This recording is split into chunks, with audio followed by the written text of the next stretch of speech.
G'day guys, once again, hi to all out there in the World Wide Web. James Wilson here, aka Excelpest2002 at gmail.com, also known as Fish Magnet Wilson. James Wilson Domestic and Commercial Pest Management being my company. I'll give that a quick blog. There it is, that's my pest control company, guys. Anytime, feel free, give us a yell. Guarantee I'll save you up to 40%. And that's always, folks, all jobs from a general treatment to termite work. So, yep, that's my company. Sydney wide. I've actually gone out of state when a couple of people have paid for my trip and whatnot. If it's termite work and you're up for several $1,000s, believe me, I can still save you a couple of grand anywhere in Australia. So that's just a quick blog about the company.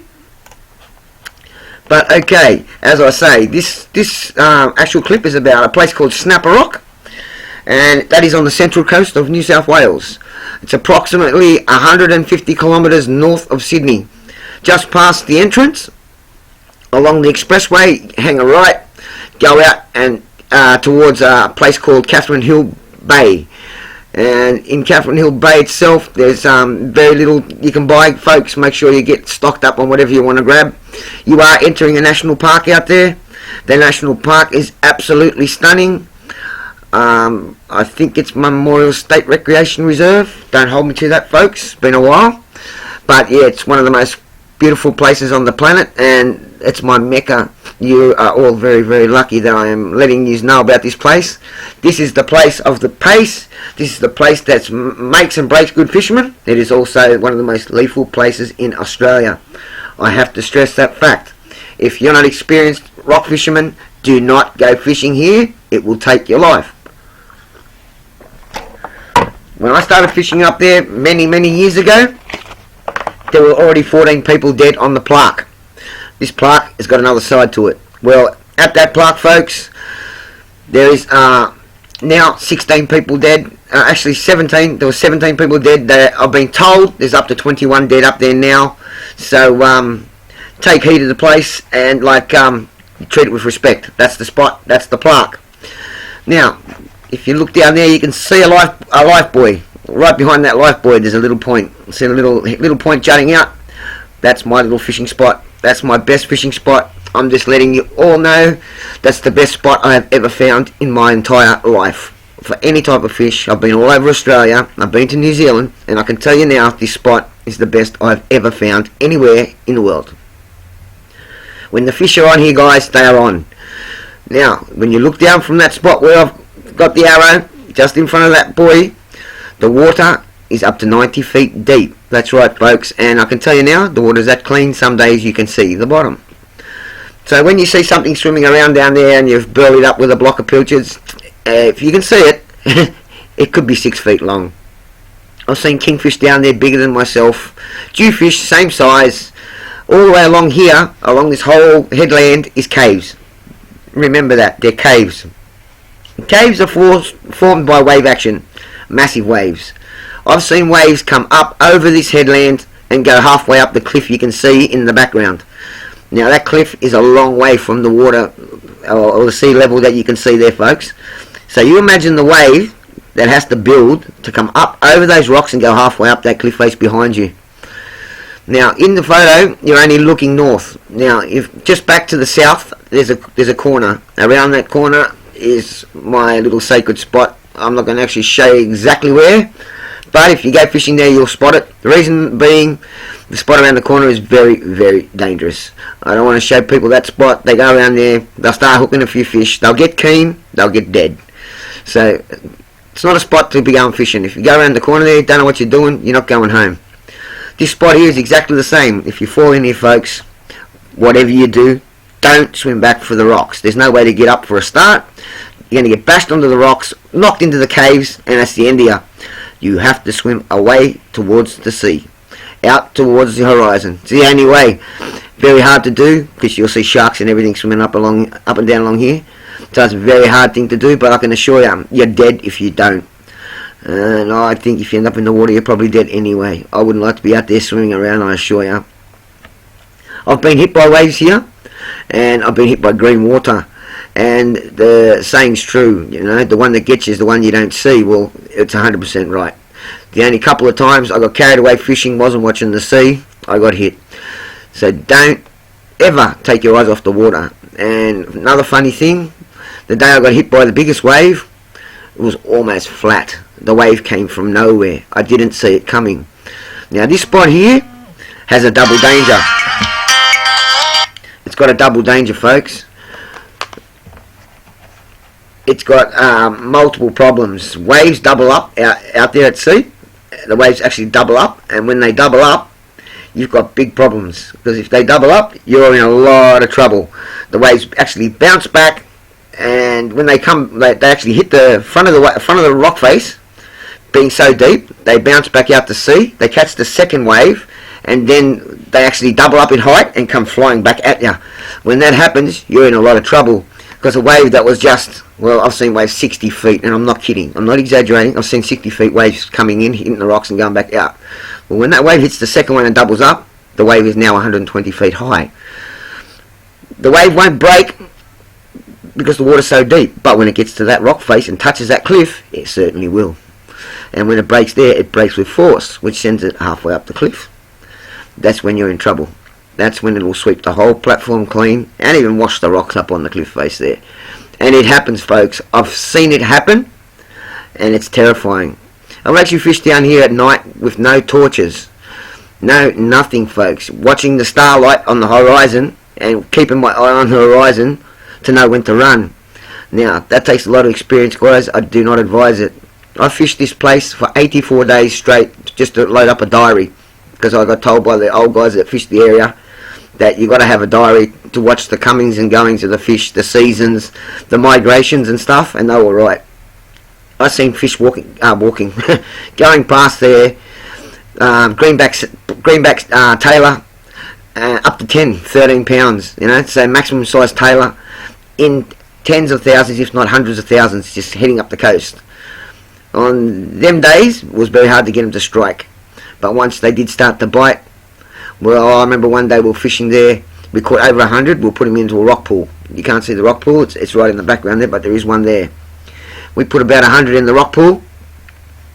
We knew big waves will come and they'll be all gone. Well, the next day they were gone. But the sad thing was that day, we used a block of pilchards, ran out of pilchards, and we started fishing with a rag. Well, there was about 10 other people fishing along the rocks, a couple of Asian guys. I'm not knocking the Asians, okay? They're bloody good fishermen. Most of them are decent, but you get the odd one that'll catch anything for the love of it. And there was a couple of young idiots there and a couple of young, I think they were Lebanese, you know. I'm the same with Lebanese. My daughter's actually married to one. Don't think I'm prejudiced at any race. I've actually got Aboriginal blood, 50%, so I'm far from racist. I've got white skin but black blood, believe it or not. So it's nothing to do with race, but I'm just saying there's idiots in every race. These guys were fishing for tailor, throwing them all over the rocks, and when they noticed me catching with rags, they were doing the same, and they were throwing them up one after the other. They watched the way I was catching them. My technique works. They started getting heaps of fish. Before that, they only had a couple on the rocks. Unfortunately, I was getting carried away with my mate. Wasn't watching them. They were watching exactly what I was doing. They copied us. They started catching them. Only difference was our fish were swinging around live in this pool. Their fish were all over the rocks dead. Now, we came back down there in the afternoon just to check the tides and check the wind and the waves. We went fishing, and all over the rocks there was hundreds, maybe 300-400 massive tailor dead on the rocks. Now, what was the point of doing that? What was the point of killing all them fish? You know, I wish they fell in. You know, I don't really wish that on many people, but in my heart I wished when I seen that they fell in, because there was no need to do that. You know, that's just an upset to the ecosystem. That's pointless. You know, and it's throwing a lot of things out of balance. You know, we get a lot of shark attacks now. Reason being, we take fish stocks away. The younger sharks have got nothing to eat. They come in and have a nip at the surface. That's it. That's exactly why it is. Human beings have caused this upset in the ecosystem. We pay for it. I've seen tailor schools go past here in their millions, in the hundreds of thousands, as I've said. Salmon, in their millions going past. Massive salmon, the Australian salmon. In New Zealand they call them kahawai. When they come past in the massive schools, you won't catch them, folks. I've noticed that. You will not catch them. They're not hungry. They've got one thing on their minds. It's migrating, and I think they're migrating to breed.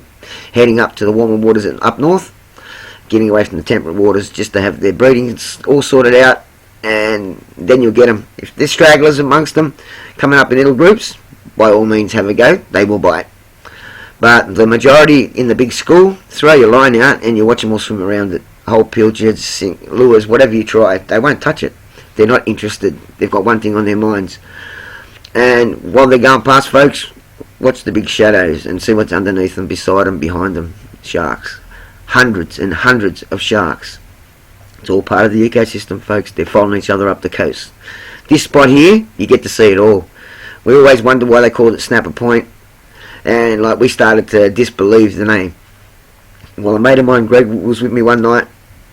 We were down here fishing, and he caught a snapper that was at least 15, 20 pound. That told us everything. And it wasn't one of them ugly hump-headed ones. It was a beautiful rounded head shape like the ones in New Zealand. It was an absolutely gorgeous fish.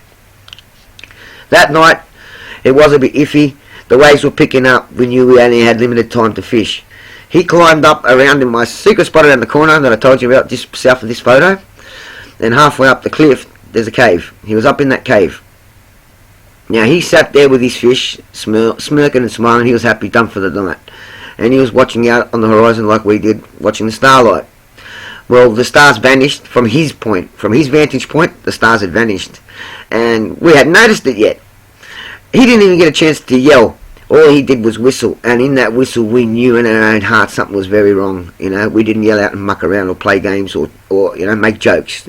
You don't cry wolf in a place like that. Well, that whistle was enough to know something was wrong. We dumped our rods, we dumped our gear, left everything we had on the rocks, and we ran for the cliff face, just started scampering up the cliff. We got within about 6 feet of the cave, and he was grabbing our arms, and I'm telling you, the wave came over the rocks, halfway up the cliff face, and I felt the water grab my feet. It was terrifying. When I looked back down and seen how high that wave had come up over the rocks, I could not believe it. Now that wave must have been in excess of 100 feet. Like 120, it could have been. It was massive, you know, and the power in it. You cannot imagine the power in a wave like that. There's a good chance the wave must have doubled up, like a good wave bumped offshore and went back out. As I said, we were fishing with no lights, so we could not see. And we were south of this spot, so we were around the corner. So if the wave did double up and come back, we wouldn't have even known about it. But his vantage point, he could see this area. So he's seen it a long time before we did. And mate, we ran for our lives. We had about, say, 8 seconds along the platform, and then about 6 seconds to climb up. So 8 and 6, about 15 seconds, and then the wave was up over the platform, and it almost swept our feet away. So we were very bloody lucky. We were blessed, you know. But that taught us a lot, you know, respect the place. And we'd already done about 60 days by that time of fishing, day and night. I mean, sleeping 2 hours at the most, and back at that spot. Everything in a book. We know more about that spot than anybody does, than anyone. 3 guys went down there. They started fishing. One of them went home. There was 2 older guys that decided to hang around. We were leaving because we knew it was getting too rough. They were both in their late 50s. We were only young, early 20s. And I went up to one of them and I said, listen mate, you know, we fish this place a lot. We're locals. Pack your gear up and go. Well, he laughed, his mate laughed, and he said, listen boy, we've been fishing for years, we know more than you. And I said, alright, I'll be here tomorrow fishing for you. And I left. Well, sadly, both of them guys went into the water that afternoon. And the rescue squad was down there, and looking for them the next day. And it was quite bloody sad, because they were there. And like a couple of these guys here were actually laughing. That was quite disgusting. But yeah, this ain't the actual guy, but this is one of the guys that did fall off down at Snapper Rock once. But yeah, they were down there, and the rescue squad came. They couldn't locate the bodies, and I knew the area very well. Knew about the caves that were underneath and stuff. They had a bit of an idea about it, only by maps, but I knew the place back to front. I grabbed the grappling hook and threw it down into the spot where I knew I caught a kingfish once, and it was shot into a cave, and the line seemed to go forever before he turned around and came back out. Well, I dropped the hook in, let the wave take it right up inside the cave, gave it a tug, and I hooked it.